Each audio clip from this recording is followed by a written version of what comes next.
Hi guys! Ito na nga tayo guys ngayon at tapos na tayo magluto for lunch guys at ito ang hitsura natin ngayon guys. Pawis na tayo sa sobrang init. Ayan. Kahit makulimlim dito guys, sobrang init pa rin. Diba? Ayan. Kaya ngayon, ganyan ang hitsura natin. Maganda pa rin daw.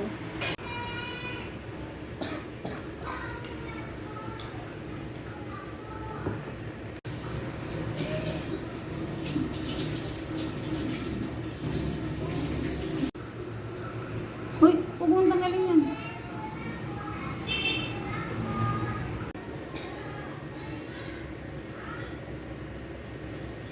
Hi guys, happy lunchtime guys. Ngayon ay tapos na tayo magluto guys. At ito ipapakita ko sa inyo kung ano ang mga niluto ko for lunch today. Ayan guys, ang ating fried pork chop for lunch. And then ang ating pusit na meron niyang palaman inside na sibuyas, bawang, luya, kamatis, and then nilagyan ko yan ng sugar, paminta, ay kalamansi, oyster, and soy sauce. And then ito naman ang ating gulay.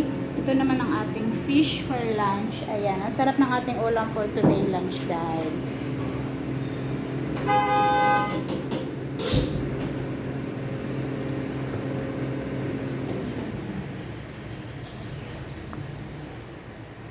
Dito magbalik.